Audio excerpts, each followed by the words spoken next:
There's a couple of things I forgot to mention. The whole reason I started recording is usually what I forget to mention, and that was I mentioned how I had no feeling one way or another for the events of September 2001 because I've never been to New York City then, and I still have not. I don't know anyone personally from that area. I just had no feeling one way or another about it. And a similar thing when how comedians are complaining that they're not allowed to do their stand-up comedy. I've learned so much from stand-up comedians in the last few years, really trying to understand and looking back farther and farther back, as far back as some of the earliest recorded stand-ups. It's a relatively new profession.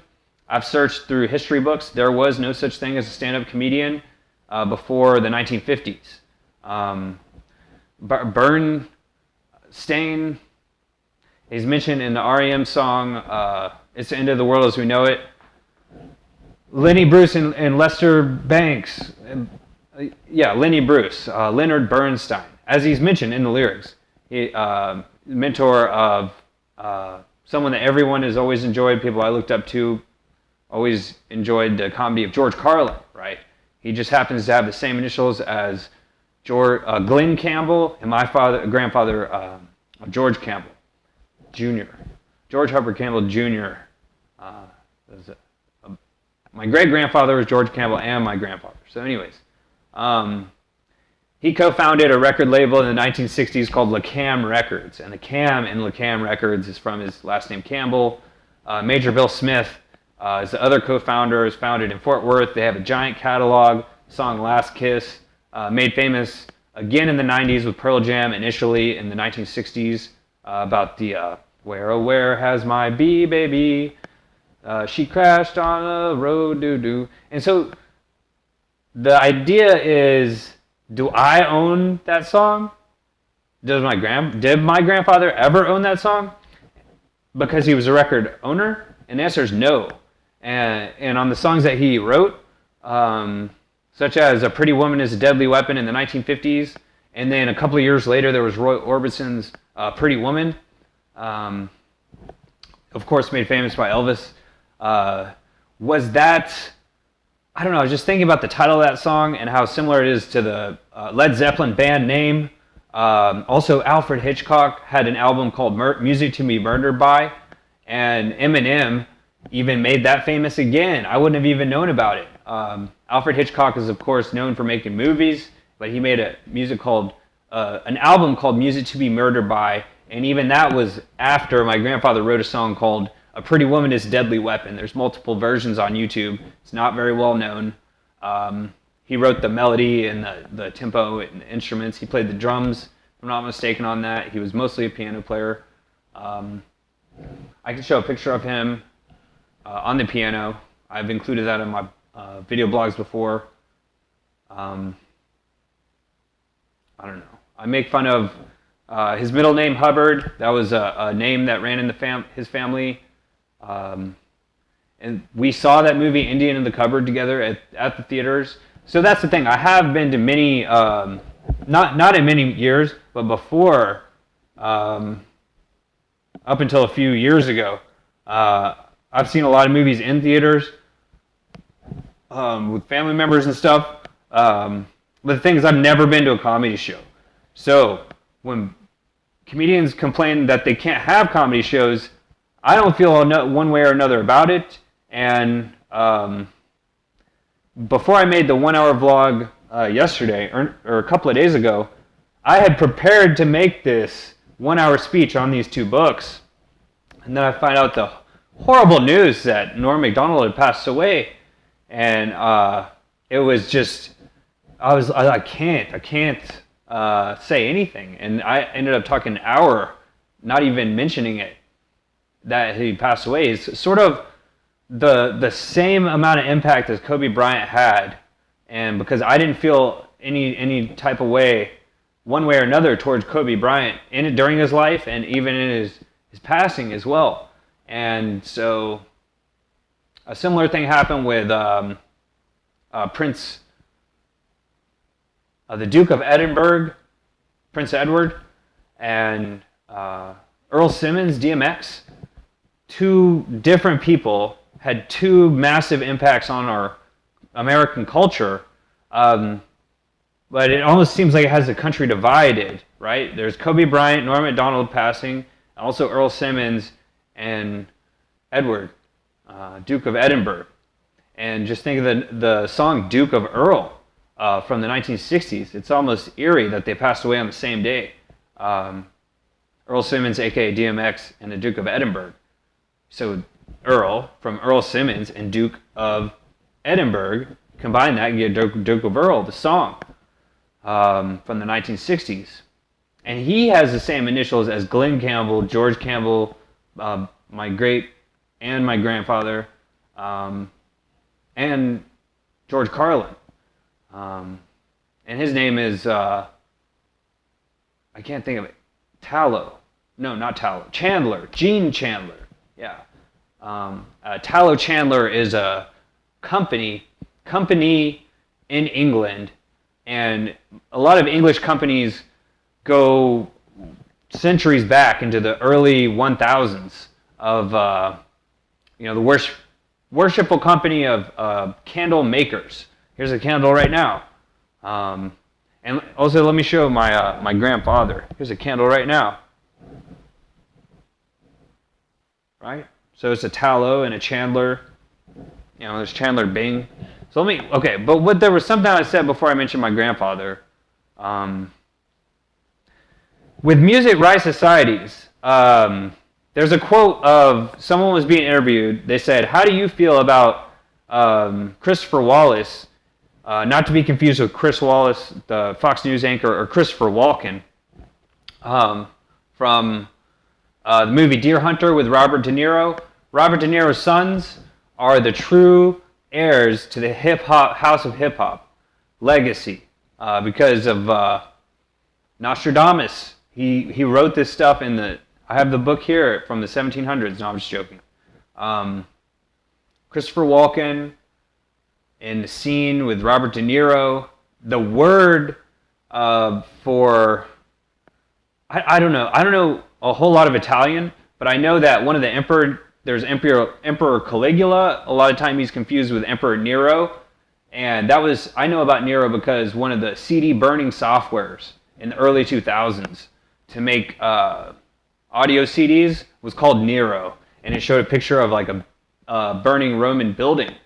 And his name, translated from Italian to English, his name means black. That's what Nero is. Nero is Italian for black. So what about Nero, though? Oh, Robert De Niro, right? So anyways, his name is spelled differently. It's Niro. And I think my last name has all four of those letters. Kind of like Petito shares four of the last letters of my last name. Putrino. 7 letters. Robert De Niro. There's an N in the last part of my last name. N-O. There's an I. I-R. There's an R. Nero. Yes, I have all four of those. So I'm 3. So if Nero is 4 letters, and my last name is 7 letters. Okay, so there's a call. I don't know if that's picking up on the microphone. Okay, so I'm going to answer the phone. What was I saying, though? I still had a few more things to mention. Another dimension? Another thing to mention? Thought I heard a noise outside. What else was I saying, though?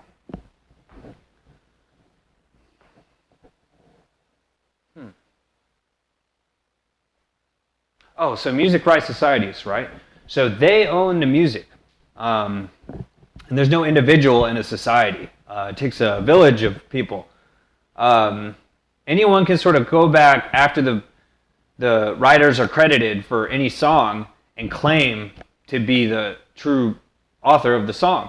And so my grandfather never owned the songs that he wrote, even as a record company executive and founder. He did not own the song like Last Kiss, made famous by Pearl Jam in the 90s, originally in the 1960s with the Cavaliers band.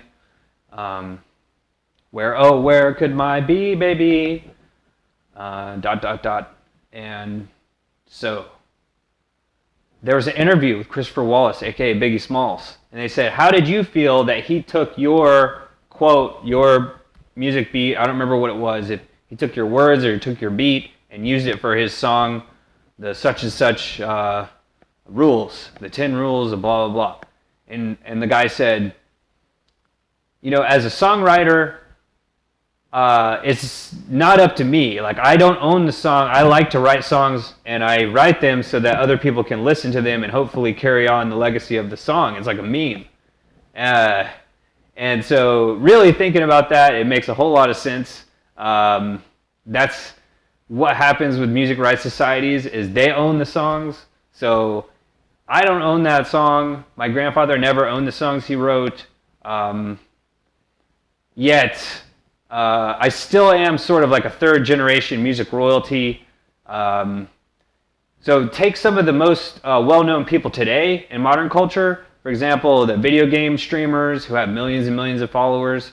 Imagine 3 generations from now what their grandkids are going to be like. And I'm living in that era. So imagine the era of 2100 when this grandkid is growing up, of one of the most popular streamers today. I don't know who to mention, right? Some of the trendsetters, because it goes back to the 1990s on this TV show that I mentioned. What's the name of that TV show about computers? Where it shows the guys in business suits sitting there in a news desk playing these video games on Nintendo. And they were some of the earliest. So imagine 3 generations from them, their grandchildren who are getting the royalties for that TV show or video game stream, whatever it may be. I'm living in that. I'm living in like the 22nd century. Because in like the 23rd and 24th century, like almost everyone is going to be a grandchild of a video game streamer and stuff like that. They're a lot of ways more influential than rap artists and politicians and movie stars even. So that's just the idea. There is when an artist is unwilling to claim and claim the copyright for their material, there's always someone else who's willing to take the credit. That's one of these over here. Do the hard work and always take the credit. It says like a vulture. Join. If you cannot beat the vultures, join them. Master art of timing. Man's thumb screw. Make your accomplishments seem effortless. I'll never forget what number this is when I find it.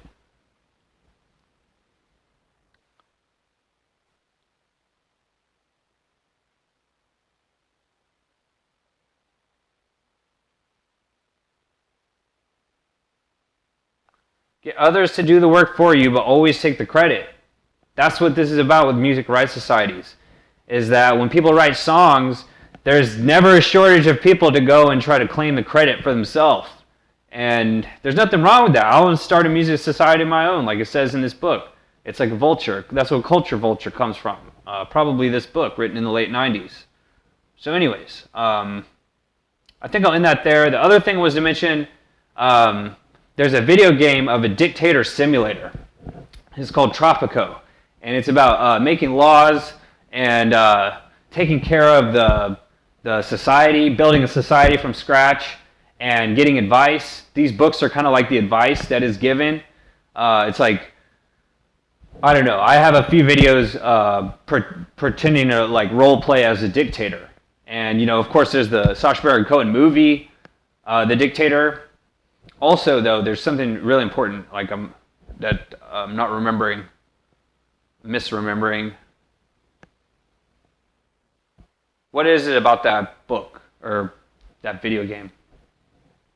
Oh, the video game character named Claude from GTA 3, he doesn't talk. He has, as in this book, one of the hardest things to understand is in chapter 4, when it says, if you cannot speak powerfully, then to learn to have a strong silence. There's a strong silent type. It's really hard to understand. It's like being a good dancer or something. And I'm left-handed. I'm strange from being left-handed my whole life. So it's, That's, I don't know. Always say less than necessary. And of course, keep in mind the reversal for that. It's just part of his thing going from Law 37 to 26, or from 48 to 37 to 26 to 15 down to 4. Always say less than necessary. He doesn't repeat himself. The stuff he says about power, he's in a lot of ways talking about war, and he just doesn't repeat it. It's just the reader's supposed to put 2 and 2 together. If some of the most dangerous people are the people who aren't willing to admit that there's a power struggle happening, it's the same goes for war. People aren't willing to admit that there's a war going on. Wow. I had mentioned so many topics there, and I can't remember what. Okay, so Bonnie and Clyde. That's a video I forgot to add to Petito and Laundry. Those videos. They're like Bonnie and Clyde. They're on the cross-country Route 66 road trip and everything. Here's something outside. Anyways, the character Claude from GTA 3, kind of like a cat's paw mentioned in Keep Your Hands Clean. Cat's paw, claw. There's 4 claws on a paw. That's why the number 4 symbolizes and stuff like that. I know there's a 5th one. There's always a 5th, right? So, what else? I mentioned in the Lil Wayne song when he talks about the Meow Man. That's like the Meow Mix song. I want chicken, I want liver, meow man, please deliver. So the Meow Man is like the mailman, right? And Claw Man and Paw Man. That's a ramble. People always say they're going to ramble and they never do. That was a real ramble there. Just riffing. So, in my opinion, Claude and Catalina, his girlfriend, the opening of GTA 3, Claude symbolizes the characters of a video game.